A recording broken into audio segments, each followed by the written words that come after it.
Et on s'était donné comme objectif 6000 ventes. Sur toute la vie du livre, s'il fait 6000 ventes, franchement, on serait content. La première semaine, on avait fait 3000 ventes. 3000 ventes et des poussières. Rupture de stock, plus de livres nulle part. Au bout de la deuxième semaine, on avait atteint les 10 000 ventes.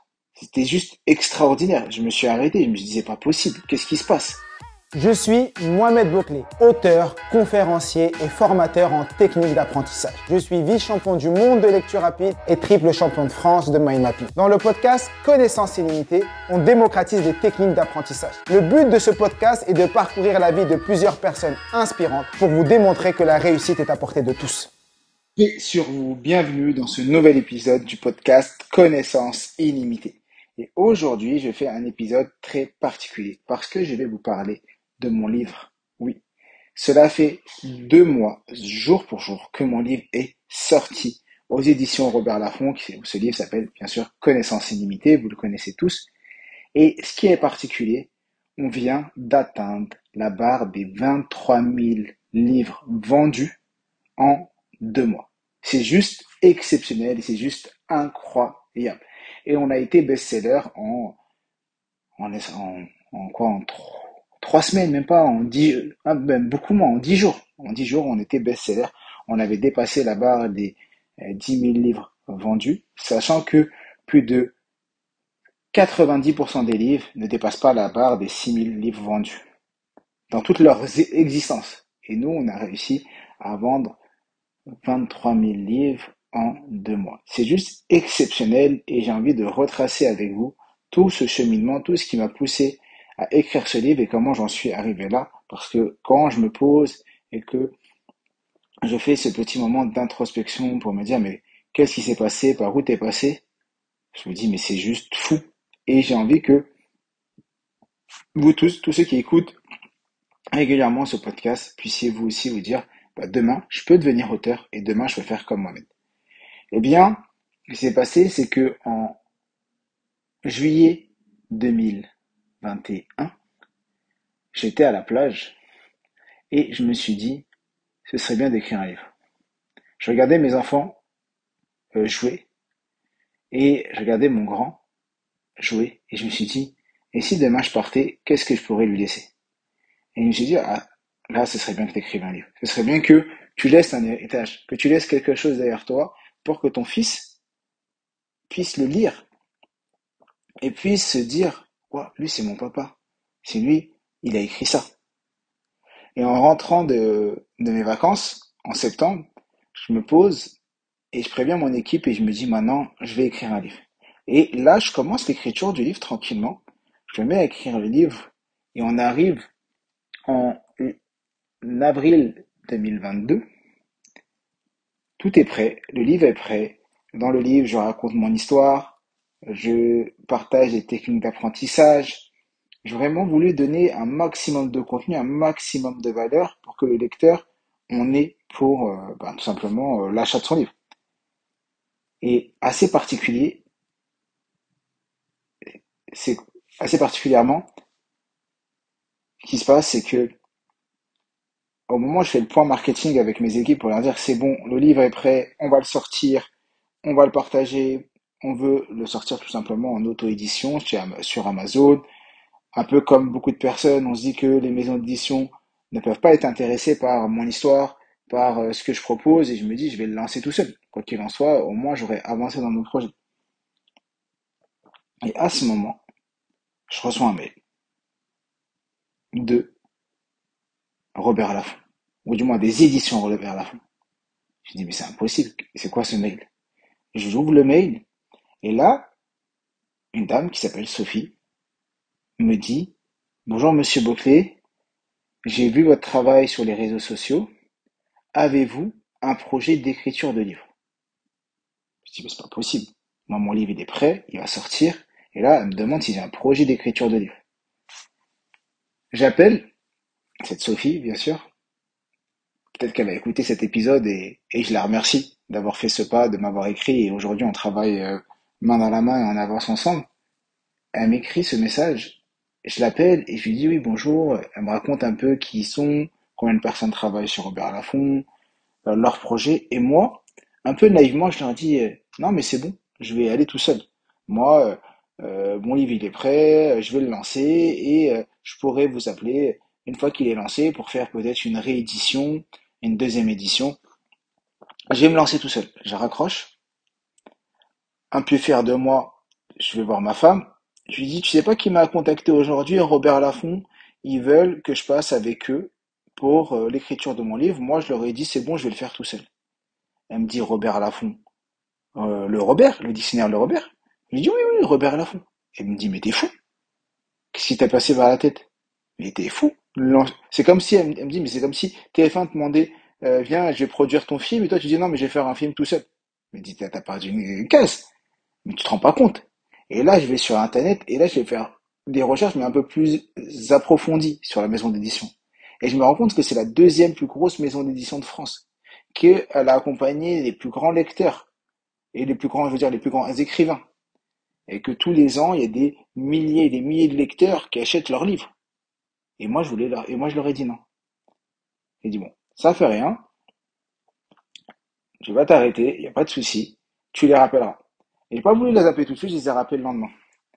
Le lendemain, je les rappelle, et donc je retombe sur Sophie, et je lui explique que j'ai un peu changé d'avis, que je me pense que c'est une bonne idée de passer avec eux. Et elle me dit, franchement, gentiment, elle me dit, ok, pas de souci, bonne idée, bah, envoyez-moi le script, on va le lire, et on va faire un retour. Elle regarde le script, elle me dit, c'est très bien, mais bon, nous, on est une maison d'édition assez généraliste, il y a beaucoup de gens qui ne vous connaissent pas, il faudrait un peu moins parler de votre vie, et donner encore plus de contenu.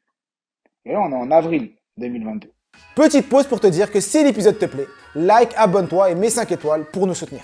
Le temps de mettre en place le contrat, je suis assez rapidement sur Paris. J'avais des déplacements de prévus, donc je dis bah je passe sur Paris, on se voit, ça matche bien, euh, l'énergie est incroyable, on est en phase l'un et l'autre. Elle me fait une proposition de contrat et là, au mois de juin, tout est signé et je dois retravailler mon livre. Je passe tout l'été à retravailler le livre. On retravaille le livre en juin, juillet, août avec les équipes de Robert Laffont. Et en août, le livre est fini, est prêt. Donc, vous savez, le temps de relecture, le temps du graphiste également, tout ça. On avait défini une sortie de livre en début 2023, donc le 2 février. Et on s'est dit, bon, on a le temps, on va tout préparer et faire en sorte que le livre sort début février. Et on s'était donné comme objectif 6000 ventes. On a dit, sur toute la vie du livre, s'il fait 6000 ventes, franchement, on serait content. Et moi, vous connaissez, on est des illimités, je me suis dit, non mais 6000 ventes, c'est pas suffisant. Nous, il faut qu'on fasse à minima 10 000 ventes. Mais évidemment, 10 000 ventes, c'est le strict minimum. Et Sophie était toujours en train de dire, non mais t'inquiète, déjà, si on fait 6000, c'est très bien, moi. Je dis, non mais on va faire 10 000, c'est sûr. Et il y a quelque chose qui s'est passé, qui est juste incroyable. Certains diront que c'est les planètes qui se sont alignées. Moi, je dis que c'est le destin, parce que pour moi, il n'y a pas d'hasard, il n'y a que des rendez-vous. Il n'y a que des rendez-vous avec ton destin, avec ce qui t'est prédestiné. Et pour moi, c'était un rendez-vous avec ce qui m'était prédestiné. Ce qui se passe, c'est que la maison d'édition fait bien son boulot, arrive à me dénicher des passages médias. Le livre est tellement bien écrit que les journalistes adorent. Et le jour de la sortie, donc il sort le 2 février, le 3 matin, je fais la matinale de RTL avec Yves Calvi et le soir, je passe en direct sur Quotidien. Et ça a fait partir le livre de manière extraordinaire. La première semaine, on avait fait 3000 ventes, 3000 ventes et des poussières, rupture de stock, plus de livres nulle part, Amazon, rupture de stock, Fnac, rupture de stock, ils envoient des mails pour nous dire il n'y a plus assez de livres, ils font une commande de plus de 4500 livres. La Fnac, d'un coup, ils font une commande de 4500 livres. Et donc, au bout de la deuxième semaine, on avait atteint les 10 000 ventes. C'était juste extraordinaire. Je me suis arrêté, je me suis dit, c'est pas possible, qu'est-ce qui se passe? Et là, je commence à recevoir des messages de plein de personnes qui me disent, mais je suis en train de lire ton livre, je trouve ton livre dans tel plein endroit, ton livre me donne de l'espoir, me permet de prendre conscience que moi aussi je peux réussir. J'ai appris tellement de choses dans ton livre. Et c'est une des raisons qui m'a poussé à faire ce podcast aujourd'hui et de ne pas avoir d'invité et de me dire, bah, j'arrête et je reprends ce chemin. Donc, je vous ai raconté un peu comment j'en suis arrivé là et les enseignements que j'en tire. Parce que l'objectif, c'est pas juste de raconter ma vie, mais il faut qu'on en tire des enseignements. L'enseignement, c'est déjà de croire en ses rêves. Parce que ce que j'ai pas dit tout à l'heure, c'est que quand j'ai voulu passer par une maison d'édition au début, j'avais appelé des amis, ou du moins des connaissances, je leur ai dit oui, j'aimerais contacter des maisons d'édition, est-ce que tu penses que c'est une bonne idée? On m'avait dit non, mais cherche pas les maisons d'édition, ils ont pas de temps pour toi. Fais ta vie tout seul. Et donc moi j'ai cru cette personne qui m'a dit ça. Mais c'est complètement faux.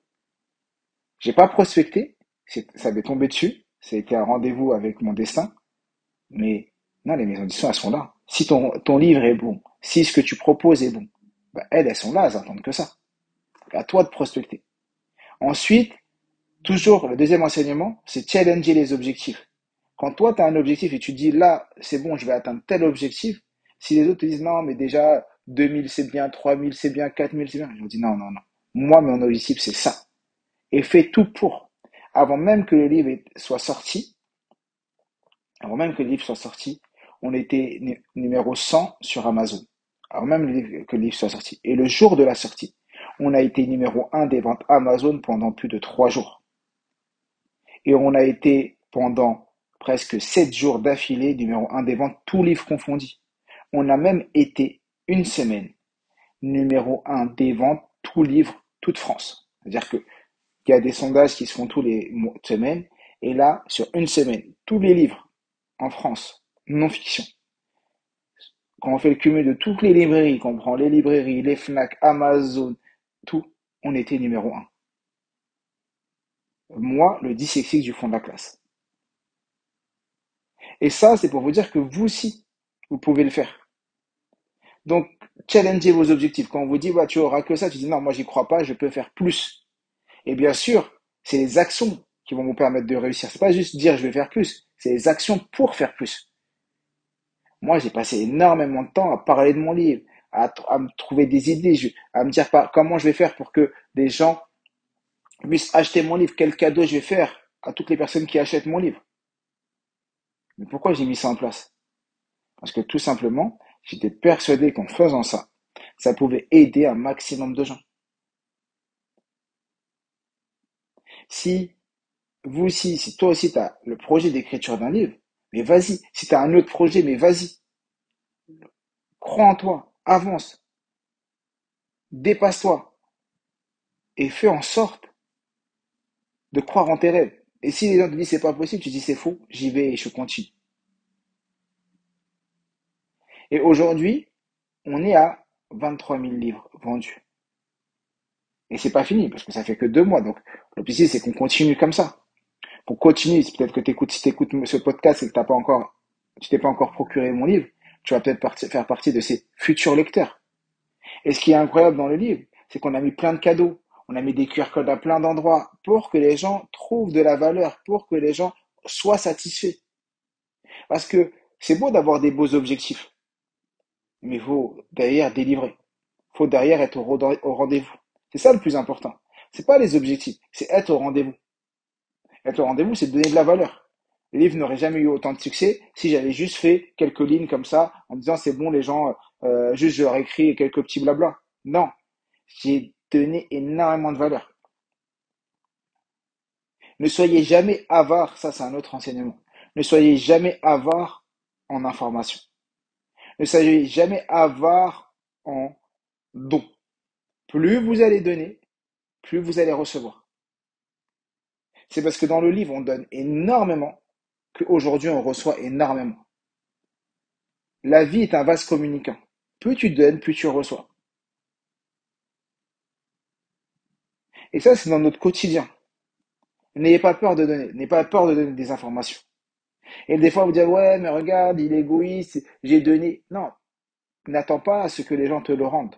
Donne et Dieu te le rendra. Certains diront c'est l'univers, mais en vrai, non. Le destin te le rendra. Et plus tu donnes, plus tu recevras. Donc, on arrive à la fin de ce petit épisode. Il est très court, mais je voulais vraiment vous retracer comment j'en suis arrivé à écrire ce livre, déjà. Le succès qu'on a aujourd'hui avec ce livre. Et aujourd'hui, vous dire que voilà, il y a quelques enseignements, je voulais vous les partager et vous dire que si vous aussi, vous pouvez réussir. Vous aussi, vous pouvez atteindre vos objectifs et vous aussi, vous pouvez vous transformer. La seule chose qu'il faut faire, c'est passer à l'action. Passer à l'action. Et passer à l'action encore plus. À vous de jouer. Dites-moi si ce type d'épisode vous plaît. Si c'est le cas, de temps en temps, je ferai des épisodes seuls. Mettez-moi ça en commentaire. Je compte sur vous pour mettre 5 étoiles sous cette vidéo, ou du moins sous cet audio, bien sûr, dans les podcasts. Et à vous de jouer. Et comme je l'ai dit toujours, je suis tué. Nous sommes tous des illimités.